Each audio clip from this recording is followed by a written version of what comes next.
Okay, right now I'm going to talk about translation.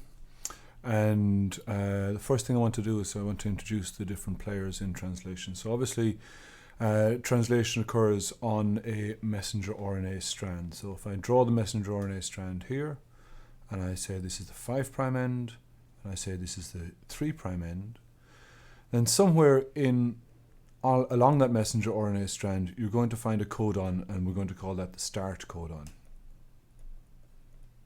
And somewhere close to the 3' end, we're going to find another codon, and we're going to call that the stop codon. And what you're going to see is that, of course, there's a part of the messenger RNA that will not be translated, and we're going to call this the 5' untranslated region.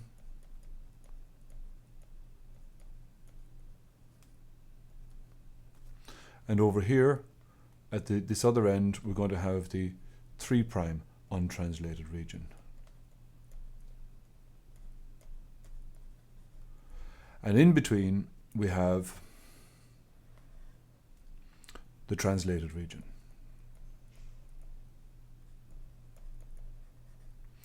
Now, the genetic code is a triplet code. It's made up of codons, and in the translated region, we're going to have this triplet code. But before I get on to that, I do want to describe the other players that are in the game. Very simply, what we're trying to do is to translate a messenger RNA into a particular sequence of amino acids, but the translation is not direct. There are little adapter molecules, and we're going to call these tRNAs, transfer RNAs.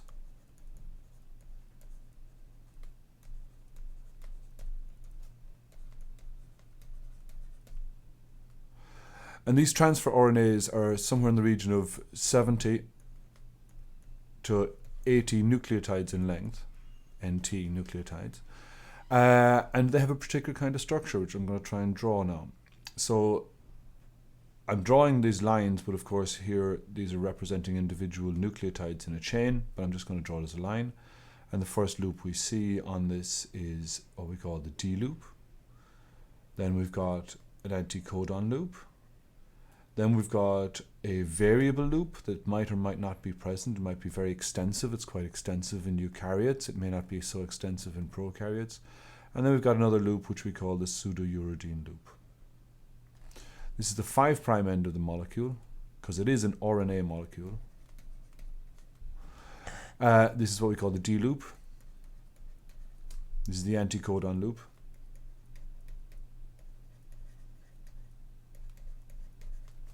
And this is what we call the pseudouridine loop.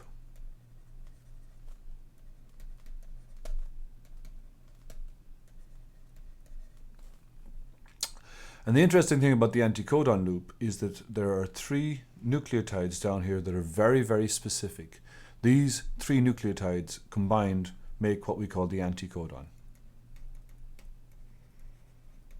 And later on we're going to see how the anticodon has a particular interaction with the codons. This is the 5' end, this is the 3' end. And the 3' end is what we also call the acceptor end. And joined onto the acceptor end of the transfer RNA, we're going to find a particular amino acid. And this amino acid is not going to be a random amino acid. It's going to be a particular amino acid that has a specific link to the anticodon loop. So whatever 3 nucleotides are down here have a very, very tight association with the kind of amino acid that's joined onto the acceptor end of the transfer RNA.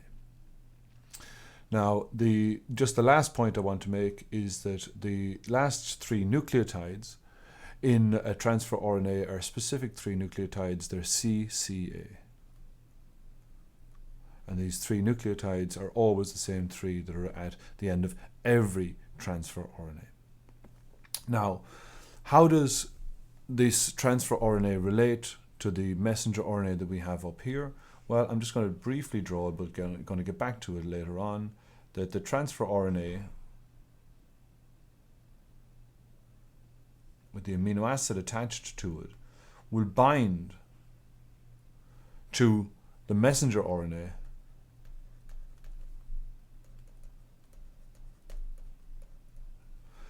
and it would only bind according to the codon-anticodon interaction.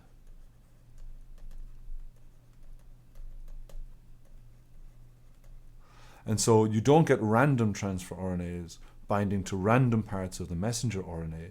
You get specific transfer RNAs binding to specific codons, and the codon that they bind to is designated by the codon-anticodon interaction. The last players I want to introduce you to is one of the largest molecules in the cell. This is, of course, the ribosome. And the ribosome comes in two parts, the small subunit and the large subunit. And the small subunit is made up of somewhere in the region of 30 proteins and one what's called a ribosomal RNA, and it's written as RNA, ribosomal RNA. This has approximately somewhere in the region of 50 proteins and two ribosomal RNAs, and these are the 5S and the 23S if we're talking about prokaryotes, or it's the 5.8S and 28S if we're talking about eukaryotes.